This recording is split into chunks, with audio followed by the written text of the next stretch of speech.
What's up, guys? Welcome back to another crazy live stream. What do you guys do when you get 5-bet with pocket queens with over $1,800 in your stack? Stay tuned to figure out what I did, and let's see if I made the right play. And also enjoy one of the craziest things that's ever happened to me at a poker table. Let's get into it now. Welcome back, everyone, to another Savage Sunday Next Gen Poker live stream here at Poker House Dallas. We're playing 2-5. The cap is $1,500. First hand for us is one limp. And we wake up with pocket aces. Starting off the session hot, we open it up to $35. The boy and Daryl call, and we're 3 ways to a flop of 7-5-3 with 2 clubs. It checks to me. We don't have the ace of clubs. This board really shouldn't favor me. I can't really have the nuts here. I decided to start off with a check, being in between 2 other opponents, and the boy checks as well, so we're still 3 ways to a turn card, and it's the 8 of clubs. Checks to me again. I decide now to go for a small bet. I make it $50. This is really just to target draws and weaker pairs, until the boy now raises me to 125. Daryl folds and it's back onto me. Such a small raise. Although it's dicey, I decide to make the call here for $75 more, getting a pretty good price. He can also be value betting some worse hands, and definitely, being the boy, have plenty of bluffs. River is the queen of clubs, an absolute awful card. Most of his bluffs get there. I check, and he instantly checks his one back and tables pocket 5s for a flop set. Brutal to get aces cracked, but definitely nice to not lose too much in the process. There's a whole lot of limping going around this game. Under the gun 2, hijack, cutoff, limp. I'm on the button with pocket 10s. I raise it up to $40. Under the gun 2 calls, hijack calls, and the cutoff calls. So we're going 4 ways to a flop, which is pretty dang good. 2-4-2. I like that the board pair is the 2s because it's less likely they have a 2, but any of these guys could have a 2. Let's be honest here. Which checks to me. I think I can bet big here, but multi-way, I decided to go for 50. Maybe go 100 next time, Frank. And under the gun 2 is our only caller. Heads up to a turn, which is the jack of hearts. Checks to me. The jack really shouldn't change anything. He has almost no jack X here, so I continue betting for value. Could make it a smaller. I make it 150. And under the gun 2 folds pocket 3s. Good start to the day for us. First hand for me, we see the $10 straddle on, Mr. Regis limps and +3, and we have Queen 10 of spades on the button. We open it up to $65 and get called by just the straddler, so there's now 150 in the middle, and we're off to a flop, which comes 5 ace jack with 2 spades. Shout out to our comment giveaway winner this week. We'll pick a commenter on this video and give them $10. Let us know what you guys think about blurring our opponent's hands on stream videos. We think it'll help keep the suspense and better allow you to quote-unquote play along at home. So let us know. Under the gun checks, and we're about to hit a royal, so we c-bet $100 with our strong draws, and he comes in for the check raise to $250. Definitely alarming, but we aren't going anywhere just yet. We make the call. The pot balloons to $650, and we head to a turn of the 3 of hearts. No help to us, and G continues with a bet of $350. It's time to do some pot odds. Assuming that our outs are live, we have 9 spade outs and 3 king outs. That's 12 outs, which gives us a 24% chance to win.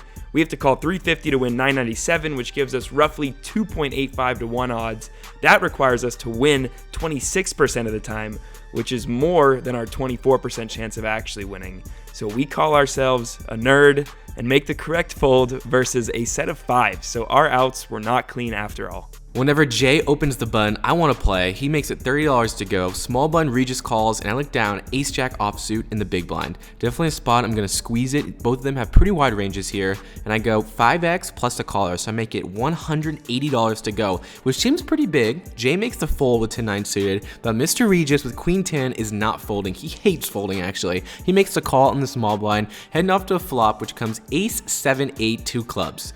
Mr. Regis is a very hard player to bluff, but thankfully we can bet for value here. I make it $150 to go, and Regis quickly makes the fold. This hand is 2, 5, 10, 20, plus 2 limps for 20, the cutoff limps, and we peel ace queen offsuit in the big blind.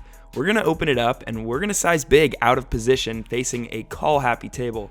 We make it $160, and just the $20 straddler calls. So we're off to a flop with already 372 in the middle, and it comes ace 10-5 rainbow, thank goodness. Now this is a pretty dry board, so we bet small, 125, about 1/3 pot, and the boy makes the call. The turn is the 7 of clubs, bringing in a backdoor flush draw. I think we can keep getting value from weaker ace X and charge some backdoor draws, so we bet 375, And the boy makes the call again. This is interesting. The river is the 5 of diamonds. This is a great card because all the draws miss and it makes a set of 5s way less likely. We decide to give him some rope as I don't think much worse will call a river bet besides ace jack. So we check and he quickly checks it back with pocket queens. Wow, did not expect that at all. And we take down an over $1,300 pot. We're playing 2, 5, 10 again, and we open jack 10 of clubs to $30. The cutoff calls, and now G 3-bets us on the button to $75. Folds to me, this raise is super small, and it honestly feels pretty weak to me. If we're gonna play out of position, I want to play this with aggression, so I go for a re-raise of my own to $255, driving the boy out of the hand and hoping to just take this one down pre-flop. However, we face a very quick call from G. I guess he really wasn't as weak as I thought. Anyways, we're headed to a flop and it's almost too good. Queen 7-6 all clubs. We are so nutted here flopping the flush. I actually considered checking, but honestly, I would bet small here with most of my range if I am 4-betting out of position here. If I do that with bluffs, I certainly should do it with flushes. I bet 150 and we see G snap fold. Unfortunately, he completely missed. Not too much to complain about though when you're flopping flushes. You guys love the first one so much. We had the largest attendance in any Poker House history tournaments, so we're bringing it back again. The best value tournament in all of Texas. $130 buy-in, 10,000 guaranteed. Starts at 2 p.m. February 26th on Sunday. You guys are not going to want to miss it. We'll see you there. We look down at the ladies. Under the gun, I make it $20 to go. 4x. Low jack makes the call. High jack makes the call. We love seeing these hands. The button makes the call. It's such a good game. And then the small blind. Jay, the biggest party pooper in the world, finds a good squeeze spot and makes it $120 to go. Back on me. Okay, so there's 3 callers in between me. Normally with queens, I have a mixed strategy. 4-bet sometimes, call sometimes. Obviously here, I wish I could tell myself, Frankie, call, just call. But I don't have that superpower of knowing he's got a big hand. So in this spot with the players behind me, I don't want to have to go multi-way in a sandwich situation. When they call behind me, I don't have position anymore. So I go for a 4-bet. And I'm in position, so I don't think I need to go this big, but I made it $360 to go, 3x, and I was thinking I'd do that because of the dead money in the middle. Maybe just go like 2.3 there, 2.3x, so like 280, 300 bucks instead. And that big sizing does induce Jay to just rip it all in. And I started the hand with $1,800, and he has me covered, so he's ripping it all in. Got a big decision here. I don't know what you guys think I'm gonna do. Like, what do you guys think I'm gonna do? Think I'm gonna call? I think I'm gonna fold? I think about it for a long time. Rosie puts the camera on me, and I guess it's an ego thing. I don't want him to have ace king, and I fold, but I think I could have found a fold. I make the call, and we're not in a good spot. Let's just head to a run out. I'm sad. Flop comes. 8-8-3, turn ace, river, jack. No help, and we lose a huge one. Here we see Mr. Regis limp under the gun, and we look down at ace jack of spades and +3 and open it up to 40, making it big, 8x Texas style to ISO the limper and discourage any light 3-bets behind me. The small blind calls, and the big blind doesn't care about what I just said, doesn't care about the 8x open. He 3-bets to $175, and the under the gun limper calls. Wow. It's back on me, and our hand is beautiful, but facing this 3-bet, we're often crushed. He can have a dominating ace-x or a pocket pair that has us in big trouble. So we make the fold, and we can see that the 3-better had pocket queens. Very happy to be able to see that watching this back. This hand, Daryl opens at $35 over straddle, Regis makes a call, and I call in the cutoff with 10-8 of diamonds. G in the straddle calls as well, and we're 4 ways to a board, and what do you know? Jack 4-3, all diamonds, boom! We flop another flush. Poker is just so easy. All you have to do is just flop flushes. It's really not that hard. It checks over to Regis, and he takes the lead now and bets $60. When Mr. Regis shows interest in the pot, he doesn't like to back down easily. I raise it up immediately to $200, just trying to pile money in here. Folds around to Regis, and he makes a call. Turn is a 4. The plan was to bet big to about $400, setting up not too big of a river jam, but when the board pairs, I think betting small with our particular holding makes the most sense. I bet $250, and once again, Regis calls. River is the 5 of diamonds. Oh, what a brutal river card. Most hands I was targeting as a draw just got there. I don't think there's much merit in placing another bet when he checks to me. I check this one back and we lose to king 4 with the king of diamonds. Nice hand, Mr. Regis. This gotta go next. This is the very next hand. I just got stacked, reloaded for $1,500. There's a cutoff limp, button limp, small blind limp, and I'm in the big blind with ace jack offsuit. This is a perfect spot to bump it up because we got a good hand. And also, I look steaming tilted. I make it $45 to go. Daryl, he think he picks up on that. He makes a call in the cutoff with 3 deuce suited. The small blind Mr. Regis makes a call as well. Heading off to a flop, which comes ace 4-4. Checks to me, and this is a spot where heads up, I definitely will be betting, but multi-way, I decide to check here, show a little bit of weakness, and Daryl takes the bait. He makes a big bet, $115 to go with his gut shot. Mr. Regis folds, and I have a very comfortable call. The turn is the 10 of hearts. I check it over Daryl inflow, and he quickly checks it back, which makes me think he's got either a draw or a worse ace, but not that many draws to happen this board. So I'm really putting him on a worse ace. The river comes to 3 of diamonds, and I really want to get value from a worse ace. I do not want him to check back. The only thing we lose to is ace 10. He would never check the turn with a 4, so I make a big bet, $400 to go. And Daryl, although he picked up a 3, can't make the call. We take it down. Here the straddle is on +2 limps and Frankie opens it up in +3 to $60. We look down at the beautiful 9-8 of spades on the cutoff and make the call. The straddler and Mr. Regis make the call, so we're going 4 ways in position to a flop of 5 jack 6 with 2 spades. Beautiful. It checks to Frankie, who checks, and now we can take our 9 high and put in a semi-bluff with a flush draw and a gut shot.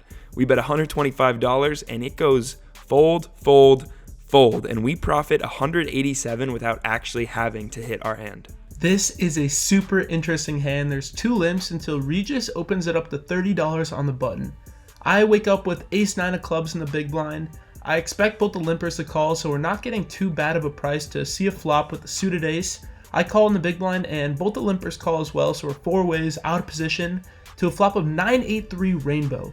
About one of the best flops I could ask for, and I actually decide to take the action and lead out here for $60. Mac is next to act, and he has some news for me. He's making it $160 to go. Folds around back to me, and now I'm faced with a decision. This is actually a pretty tough spot. Mac hasn't really gotten out of line much this session. When in a tough spot against an opponent I've never played against before, I decide to hit Mac with some speech play. We go back and forth for a while until I make a decision. I'll let you guys listen in for yourselves. Jello eventually lays us down. Yeah. Oh, and now the speech play's coming.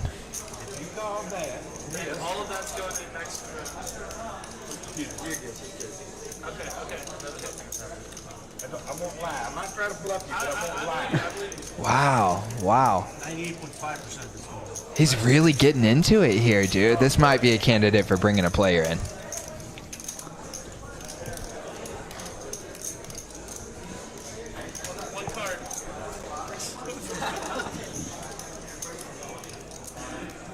That was an interesting gesture right there from Jello. You get information even if the guy says no, you know? Mm-hmm. Ultimately, we make the fold. It was wrong. Mac bluffs us out of our socks. Nice hand to him. There's an under the gun limp and a raise from G in the low jack to $40. It gets on me. I got ace queen offsuit in the small blind. I want to give a shout out to G. Thanks so much for coming. Thanks for joining the Discord, coming to play on this live stream with us. You're an awesome dude. And I actually had a feeling this hand that you had a big hand. As you can see, guys, it's got pocket tens, and this is a standard 3-bet for me. But I just had a feeling G had a good hand. Still, I went with my normal play. I raised to $175, and G makes the call. So heads up to a flop, which comes 7, 5, 3, 2 hearts. We have a heart in our hand, so I decide to bet. I make $150 to go. G is going absolutely nowhere. He quickly makes the call. And the turn is the 6 of hearts. Definitely a card I can continue barreling on. I'm not really worried about 4x, but it's just not a great board for my 3-betting range. So I check. G checks it back, so we're getting a free river card, which is huge for us. And the river comes the 8 of spades.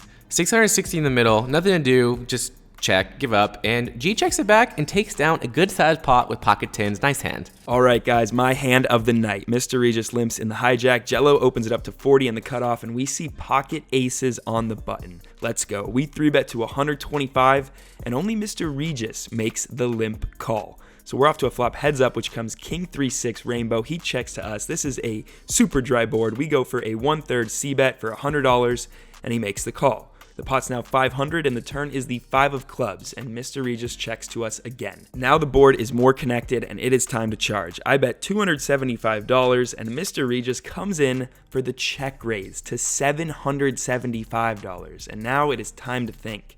Mr. Regis is the loosest player at the table, but this is a lot of aggression. I think he could have a hand that beats us, like a set or 2 pair, but he could also be doing this with a draw, a hand like King 4, a clubs hand, even a big king that he just thinks he's value betting himself. So we make the call, and the pot is now over $2,000. It is crazy how far we've come at Next Gen. Our first videos are literally us freaking out at $200 pots playing 1-2. So just a big thank you to all of you so much if you've been here throughout this journey. And we head off to the river, which is the 9 of diamonds. All the draws brick except for probably specifically 7, 8 of clubs. And Mr. Regis bets $300, yes, less than 1/6 pot. And I think for this price, we have no choice but to just shrug and flick in the call. We hold our breath. The pot breaks $2,600, and Mr. Regis shows 6-5 offsuit for the turned 2 pair. He called our 3-bet with 6-5 offsuit. He called our C-bet with middle pair, and absolutely slam dunked on our head. Nice hand, Mr. Regis. Poker is hard. We got a $20 straddle on, so G opens to 60 with pocket 2s, only got 2 calls, hijack calls. I look down ace king of hearts. Yes, let's go. This session is not going well, and I'm so excited to see this big a hand. I raise a lot. I make it $300 to go, 5x, pretty big. And it folds back to the under the gun 2, Daryl, who's a good friend of mine, and he just says, I'm short stack, and rips it all in for $483. He's given us action, and he's got plenty of equity, so I appreciate it, and we're gonna gamble. I make the call, but now to a flop, which comes ace 4-5, so nice to see. Turn 7 of hearts, and river, just for good measure, get us 2 pair, ace king. So we take down the last hand of the night for us. Let's go. This hand we're playing 2-5-10, there's 1 limp, and I open Jack 10 of spades and the hijack to 60. The big blind and the limp are both calls, so we're 3 ways to a flop of 10-8-6 with 2 hearts. The big blind checks, and now Brandon decides to lead out for $60. I'm kind of suspicious here. I'm definitely not folding for this price with top pair. I make the call. Turn is another 6. That's actually an amazing card because this blocks a lot of sets and 2 pairs that Brandon might lead out with that actually beat us. So when he bets 155, I'm still feeling pretty confident that we've got the best hand. I make the call once more. River is a 9, absolute gross card, and he rips it all in for $300. So let's go back to the flop action and think about what sort of hands that he might lead the flop with. There are definitely plenty of draws like a flush draw or a straight draw, but there are also some made hands like straights, 2 pairs, and some top pairs as well. Lots of those are now blocked though. The board paired, the 9 came on the river, making it less likely he flopped a straight. At this point, he's really only repping full houses and straights. I decide to make the call. I hero call here, hoping he's got some sort of missed heart draw or maybe just some random spaz bluff. We were wrong. He had the best hand with 7-4 of spades for a rivered straight. However, he tells me I'm good when I flick in the call. I show my hand and he mucks. I'm gonna be unhappy to see this one. What? Is he slow rolling him? A little bit. Whoa, what happened? I don't think he realized. Oh my goodness. Oh my goodness. What just happened, boys? What is going on? He must have thought he missed the draw, looking for just a 5 to make the straight, and didn't realize that the 9 also gave him a straight. In the moment, I think I'm an absolute beast for making a good call, not realizing how lucky I actually just got. A few minutes later, when the commentary booth sees what just happened, they call me into the booth and tell me the good news. Oh my gosh, dude. No way. Camera's cut off, but wow, can you believe it? Holy crap.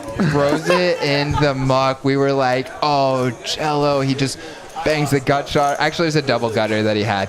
Hits the double gutter so on the like end. 7-4. Oh yeah, my he had gosh. 7-4. He had 7-4, dude. Can you believe it? That is nuts. Wow, and Jello scoops. Oh my gosh, stacks Brandon right off the bat. I really don't know what to say, but overall, happy to win the pot, can't complain. Little disappointed, in for $3,000, out for $1,805.